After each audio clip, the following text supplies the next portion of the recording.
There's literally limitless, cheap, and really bad advice out in the world. For those of you who don't know my story, when I started my cheer gym, I was not good at running a business. I'm not someone who sits here and coaches business owners and doesn't believe in business coaching. I spend money on business coaching every single month.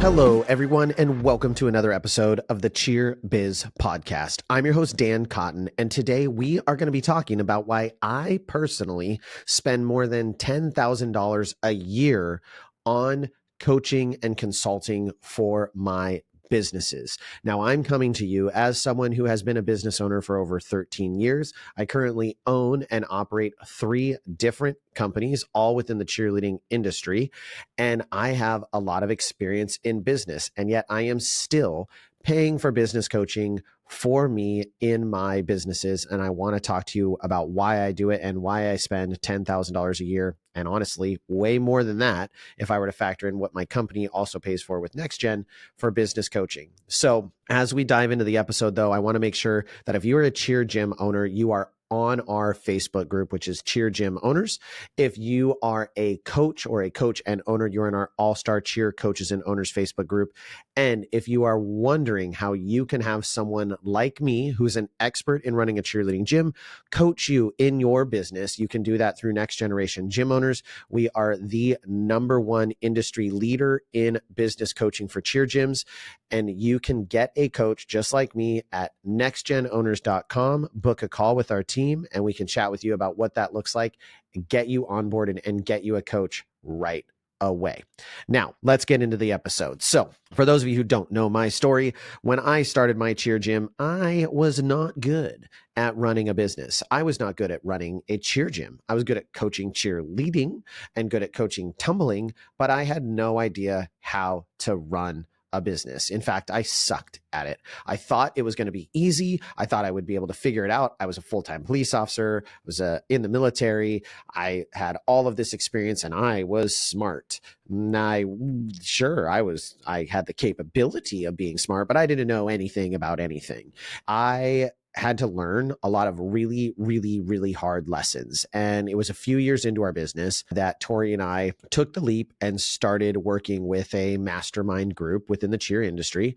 And that is actually where I met Danielle and Rihanna and Justin and Shelly. I'd met Shelly before, actually. We've known Shelly since we were young and she owned a gym in Oregon. But that's where we reconnected really with Shelly, was in that group. And that was the first step on my journey of getting business coaching. And there came a point where we had kind of learned everything we could learn at that point, and there really wasn't a next step. And so we left and we started looking for another resource. And we didn't really find one that was super great for where we were at in our businesses. And we kind of bounced around. And then that's actually how Next Generation Gym Owners was founded, is we were learning a lot of trials and tribulations. And we realized that we could help people who were in the position we'd been in 3 years prior when we first all started getting some coaching, and we could expand. Now, as you do that, you have to elevate your game. And I learned very quickly that I have a lot of things in my life that I don't know. And I'm a lifetime learner. I will probably be reading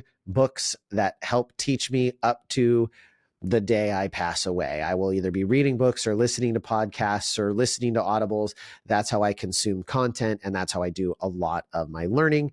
And so I will probably be doing that forever. But I learned very early on that the biggest thing I could invest in is myself. That's the one thing that could never be taken away from me, is my own knowledge and my own capabilities. And that if I learn how to run a really effective business and I learn how to generate revenue and generate a livelihood for myself, that I will always land on my feet. Even though I may go through really, really hard times, I will be able to recover because I have knowledge, and that's something that can't be taken away from me by someone else. And so I learned early on that I needed coaching. This is why I continue to get coaching. Number one is, and why I spend as much as I do. Number one is there's mountains. There's literally limitless, cheap, and really bad advice out in the world. You can find it anywhere. Everyone has an opinion about what you should do and how you should be doing it, but most of the time they haven't even done the thing that they have an opinion about. And I learned early on after the first couple of years that all of these people who were telling me how to run my business didn't have any idea how to run my business. They were just giving me their thoughts and their ideas, and they had no idea how those would actually coalesce into what happened in the gym or how that would translate into revenue or what I should actually do. And so I spent a lot of years listening to coaches who were well-intentioned, but they thought like coaches and they thought like winning. And they said, well, if you win, you'll make money. And those two things don't actually always coincide. And I listened to parents who said, well, if you do this thing, then everything will be great. And that wasn't necessarily true. And I listened to my personal parents and my siblings and my friends and all of these other people who had all of these opinions, but none of them had done the thing that I was trying to do. I learned not very early on. I learned very slowly, actually, that the best people to get advice from were people who had been there and done the thing that I wanted to do and now could teach me how to do that thing. It was the most productive way to get from point A to point B. I could figure it out on my own. I could eventually get to the point B, but the fastest way to get there would be find someone who'd already done it, who'd already built the map, who could just literally say, do these things and you shall get there within a shorter period of time than you would on your own. That doesn't mean it happens instantaneously. That means that it takes time and effort to learn the systems and processes and then implement them into my business. And so with learning that, I realized that I should really always have a coach or be in the process of finding my next coach. And that brings me to my number 2 point, which is there are a couple different kinds of coaches out there in the world. There are coaches who don't know what they're talking about, and there is unfortunately no shortage of young 25-year-old life coach out there who's just trying to make a quick buck online and going to be selling you some repackaged version of nonsense that they bought when I'll be honest, I don't want life coach advice from a 25-year-old. And you may be a very mature 25-year-old, but I had very different life advice as a 25-year-old than I do now at my age and my experience and everything that I've done in my life. I don't necessarily have the same advice as a 25-year-old would give. So there's all sorts of fake gurus out there to give you advice, and you have to sort your way through that. Now, I'm not even just saying that 25-year-olds are. There are people who are a self-proclaimed gurus without the evidence behind it. That's the next thing is I want to look at people who not only have done what I want to do, but are capable of know why they were successful at what they did and can now teach me how to do it. So there's a big difference. I think the people who are really, really intelligent, the people who are really capable of passing information on are not just the people who know what they did, but they know why it worked.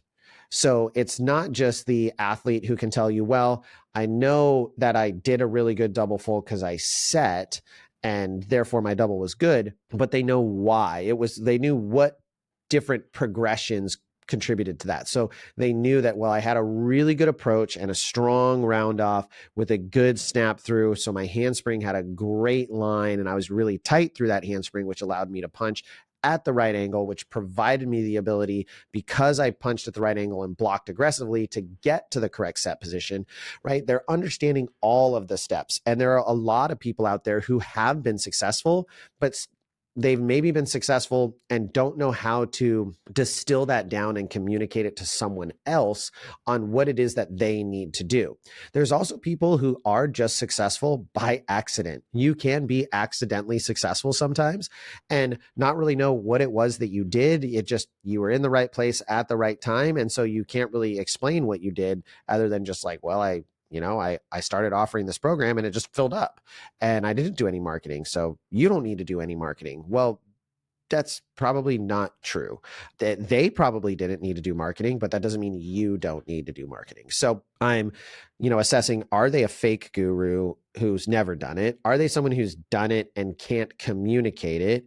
And then are they someone who's done it and has the information that I need now? Now, I say that to say there are some coaches out there who are really good at a specific thing. And that's actually the very first mastermind we were a part of. It wasn't that we got bad coaching. I don't think that was the case. Although there's things that I learned that I've now said, well, I don't do that anymore. But that's also because life evolves. So business is not, generally speaking, set rules aside from like you need to be profitable. That's kind of a set rule that needs to exist. There's high tier 30,000 foot view rules, but then how you get to those rules sometimes changes.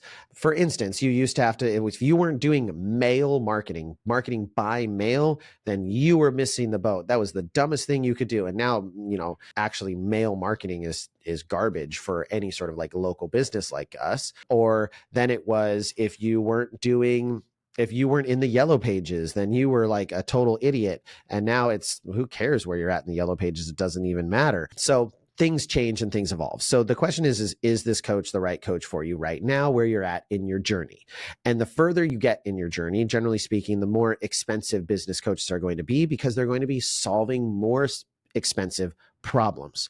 So when I have a coach who's going to be getting me from $100,000 in annual revenue to $200,000 in annual revenue, they're solving a smaller problem, as opposed to the coach that I'm going to where I'm like, I need you to get me from 1 million to 10 million. The exponential increase is significantly more. And so generally speaking, because those people have a higher skill set, they're going to be more expensive because they know their value and they know the value that they're bringing to your business. And this is why I spend what I do on business coaching, because there is a fourth set of coaching people out there, people who can help you with your business. And that fourth set of people are people or groups that have the experience to help you really wherever you're at along the way, because they made systems and processes that they can remember and recreate and coach you through at those beginning levels when you're a little bit lower on the totem pole. But they have also accomplished those much higher tier things, scaling and expanding to those larger revenue numbers. They've done those things. And so they can coach you through those things as well. And they're capable of doing all of them. Now, those are your most versatile coaches, and they are very, very rare.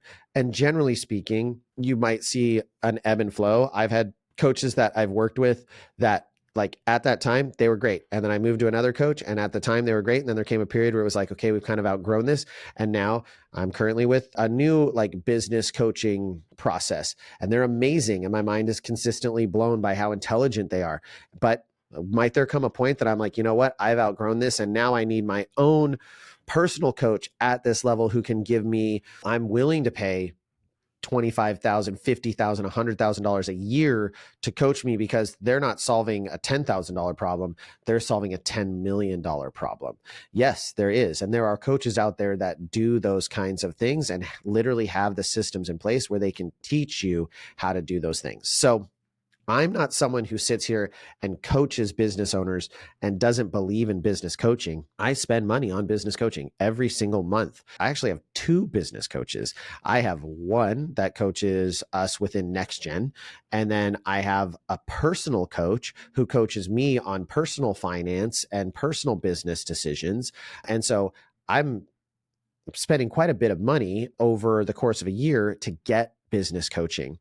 So I've given you all like kind of my just thoughts on business coaches and the different kinds that are out there.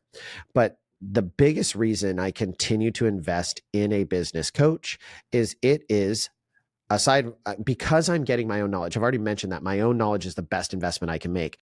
The investment I make in a business coach, when I do what I'm supposed to do, if I get the right coach and I do the things, the exponential returns are insane. So the average return on like investing into the stock market is like average of like 8, maybe 9% if I'm investing in an index fund. Now, maybe I get lucky and I invest in the right stock, but that's gambling. That's not investing. Generally speaking, if you're just picking a random stock and putting a bunch of money in it. Same thing with like crypto. Are there cryptos that have had, 100x returns? Yes, you can put a ton of money into something like that. And there's a million meme coins and crud out there that you can throw your money away in. But crypto is a great way to lose all of your money, especially if you're just like pumping money into it, hoping it's going to just explode and exponentially increase. But business is also risky. There's no investment that is not risky. The returns that I see consistently within my own business, as well as with business owners that we work with, are freaking insane. Are insane. We have one client who I was just talking with in Vegas who had a 26% increase in revenue between 2023 and 2024. And they joined our coaching group in 2024. They grew by 26% revenue. That's a 26% return, or an increase in revenue, which is actually way more than a 26% return on what they invested in being a part of our academy and getting coaching. That's a massive, massive return on what they were paying. I talked to another client who they were running the numbers. They had 140% increase in net revenue. I'm not talking gross revenue. I'm talking net revenue that stayed in their business. 140%. That is insane. What other thing can you invest in that you can get 140% increase in net? And that's not 140% return on their investment, because their investment was significantly less than the percentage for what they were paying to be in our academy versus what they got. I don't even know what it was, but it was it's well over 10 to 20x return on investment for what they were paying for coaching. Absolutely insane. Absolutely insane to see those kind of returns. You can't see them anywhere else, especially not on such a truncated timeline. Your own business is the only thing, or a business is the only thing that you can see a timeline like that where you can get massive returns in a very short period of time, aside from crypto or betting on a sports team. And that's all gambling. That's not investing, right? So that is, in my opinion, the only true investment you can make where you can see monumental returns in a very short period of time. And the cheat code is, nothing's a true cheat code. Nothing is a true easy street. Nothing is a get rich quick scheme. Every single thing takes mountains of work. I work a lot. I work really, really hard for the things that I have. That's what makes them worth doing. I don't believe in easy money. Easy money is fake. It's going to go away. If it comes easy, it's going to get gone easy. So you've got to actually do the work and invest in yourself. And this is why I continue to pay for coaching. I also pay for coaching because it helps my mindset. Being a business owner is really, really hard. You're going to get kicked a number of times. Life is going to knock you down, and having a coach who is in your corner, who is encouraging you, who tells you, here is the way we get out of this situation, is a wonderful thing. It is so helpful. It is actually confusing to me how we run businesses that sell coaching for how to learn to do flips. And it is actually somewhat challenging to convince people who own businesses that sell coaching for doing flips that they might need a coach for how to do a business, which is the thing they don't know how to do. And specifically coaching within the cheerleading industry. It's different. It is different. Every business is different. It's not a unicorn, but every business is different and has to be approached a little bit differently. And I want to know from the person who's done exactly the thing that I'm trying to do, how to do it, because that's the fastest way. If you've done it and you can teach me how to do it exactly the way you did, show me the way. I will be your Padawan. You be my Yoda, I'll be your Luke. And we will figure it out. For those of you who aren't Star Wars nerds, I'm sorry. You should watch Star Wars. It's great. All right, everyone. That brings me to the end of my rant. This came up today because I actually had that other client who had the 140% increase in net revenue tell me that today. And I was like, I got to talk about it. This episode has been kind of on my mind of explaining why I spend what I spend on business coaching to all of you.